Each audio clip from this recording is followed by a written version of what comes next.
This is Dr. Francis's chart showing the rapid Arctic sea ice melts, which she claims is greater now than in the last 1,000 years. She doesn't show the 50% increase in ice in the 2013. She showed this chart in 2015, 1 year and 4 months after the 2013 cryosat results were revealed. When I asked her about the 50% increase in Arctic sea ice, she murmured that it was slight. That statement proves she knew about the increase in sea ice and chose to deceive us by not showing the significant increase. This is a deception by omission. Instead, she had the audacity to project the downward trajectory off the chart. Dr. Francis's area of study is a rapid Arctic sea ice melt. This is Dr. Francis's Arctic sea ice slide. Let me orientate you. The North Pole is in the center of the Arctic Sea. There is water under the ice. The South Pole is located on a landmass, the continent of Antarctica. Here is Canada, right here, Alaska, the Bering Strait, Russia, coming all the way around to Norway, Iceland, and Greenland.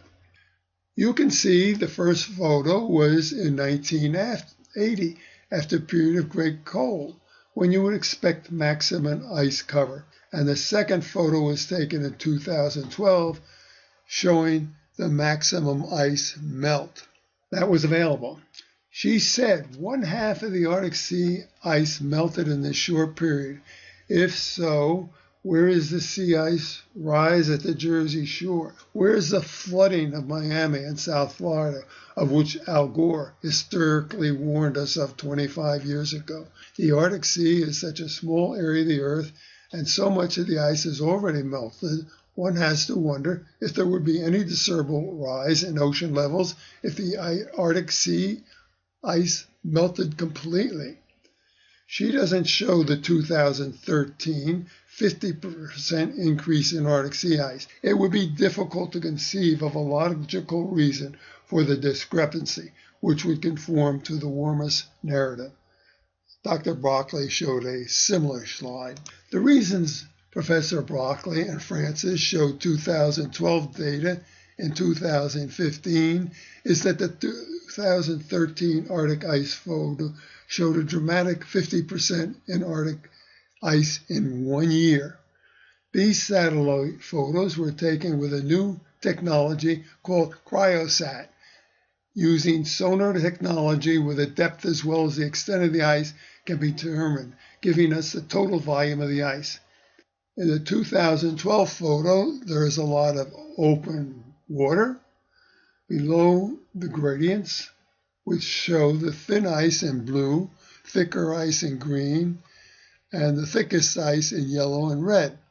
You can see there is very little green ice and only a smidgen of yellow ice and no red ice at all.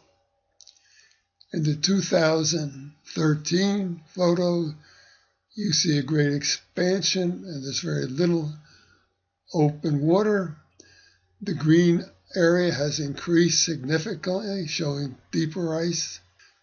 The yellow ice has expanded, and there's even areas of red ice.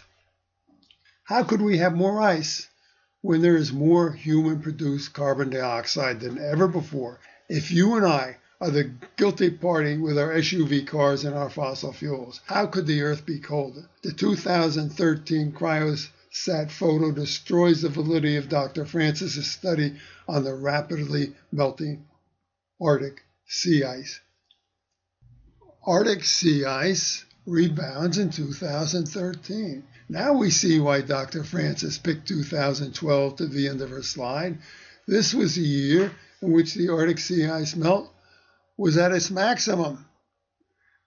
She can't show the 50% rebound in 2013 because man-made carbon dioxide in the atmosphere is greater than ever before.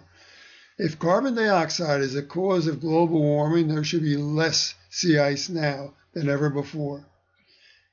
At the November 10th, 2015 meeting in Rutgers, she again ignored this rebound, which continues to the present day.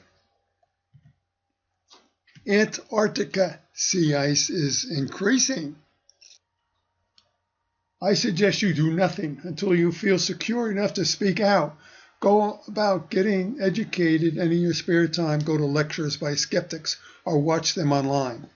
You can go to YouTube and enter the following bulleted items into the YouTube search bar. Professors and teachers with tenure must step out of the shadows and fight back, like the courageous Professor Judith Curry. Action is absolutely necessary. The students in the liberal colleges must learn the truth if they are going to live in a free society.